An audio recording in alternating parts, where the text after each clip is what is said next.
Fundamentals of sound. Sound can be viewed as a wave motion in air or other elastic media. In this case, sound is a stimulus. Sound can also be viewed as an excitation of the hearing mechanism that results in the perception of sound. In this case, sound is a sensation. These two views of sound are familiar to those interested in audio and music. The type of problem at hand dictates our approach to sound. If we are interested in the disturbance in air created by a loudspeaker, it is a problem in physics. If we are interested in how that disturbance sounds to a person near the loudspeaker, psychoacoustical methods must be used.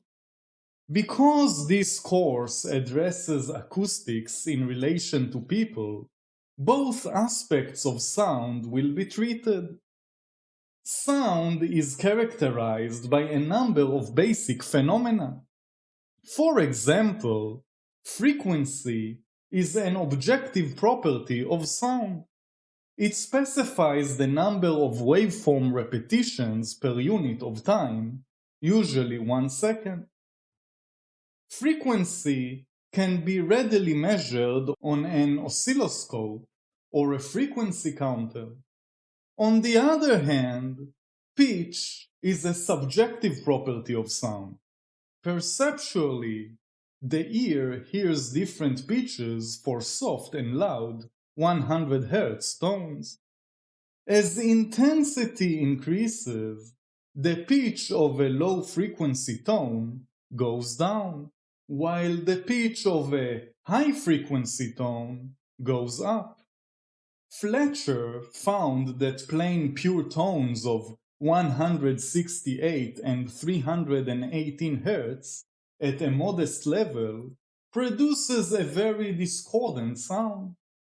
At a high intensity, however, the ear hears the pure tones in the 150 to 300 Hz octave relationship as a pleasant sound. We cannot equate frequency and pitch, but they are analogous.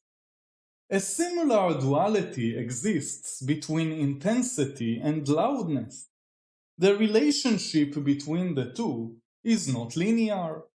Similarly, the relationship between waveform or spectrum and perceived quality or timbre is complicated by the function of the hearing mechanism.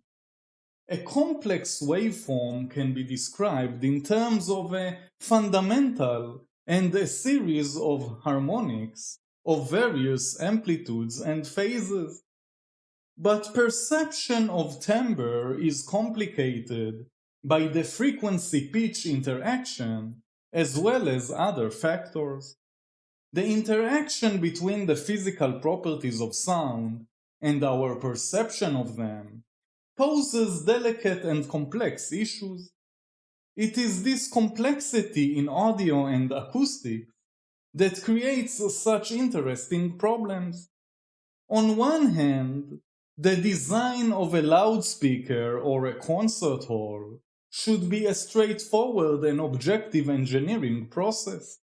But in practice, that objective expertise must be carefully tempered with purely subjective wisdom. As has often been pointed out, loudspeakers are not designed to play sine waves into celebrated microphones placed in anechoic chambers. Instead, they are designed to play music in our listening rooms. In other words, the study of audio and acoustics involves both art and science. The sine wave. The weight, mass, on the spring shown in this figure is a vibrating system.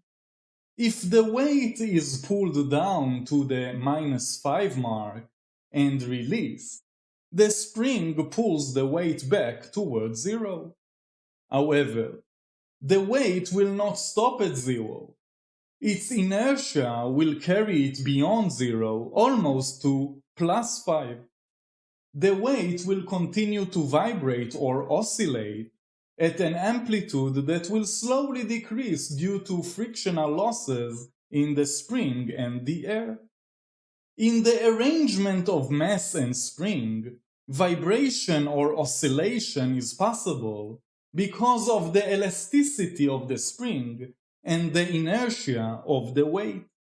Elasticity and inertia are two things all media must possess to be capable of conducting sound. The weight in the figure moves in what is called a simple harmonic motion. The piston in an automobile engine is connected to the crankshaft by a connecting rod. The rotation of the crankshaft and the up and down motion of the pistons beautifully illustrate the relationship between rotary motion and linear simple harmonic motion. The piston position plotted against time produces a sine wave. It is a basic type of mechanical motion, and it yields an equally basic wave shape in sound and electronics. If a pen is fastened to the pointer of this figure, and a strip of paper is moved past it at a uniform speed, the resulting trace is a sine wave. The sine wave is a pure waveform closely related to simple harmonic motion. Sound in media. If an air particle is displaced from its original position, elastic forces of the air tend to restore it to its original position. Because of the inertia of the particle, it overshoots the resting position, bringing into play elastic forces in the opposite direction, and so on. Sound is readily conducted in gases, liquids, and solids such as air, water, steel, concrete, and so on, which are all elastic media. Imagine a friend stationed a distance away, who strikes a railroad rail with a rock.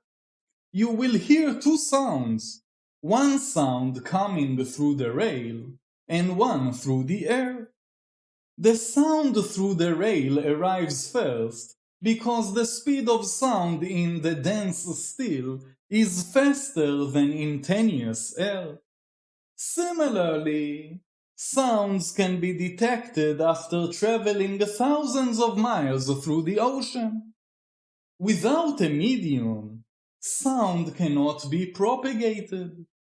In the laboratory, an electric buzzer is suspended in a heavy glass bell jar. As the button is pushed, the sound of the buzzer is readily heard through the glass. As the air is pumped out of the bell jar, the sound becomes fainter and fainter until it is no longer audible. The sound-conducting medium, air, has been removed from the source and the ear. Because air is such a common agent for the conduction of sound, it is easy to forget that other gases as well as solids and liquids are also conductors of sound. Outer space is an almost perfect vacuum. No sound can be conducted except in the tiny island of atmosphere within a spaceship or a spacesuit.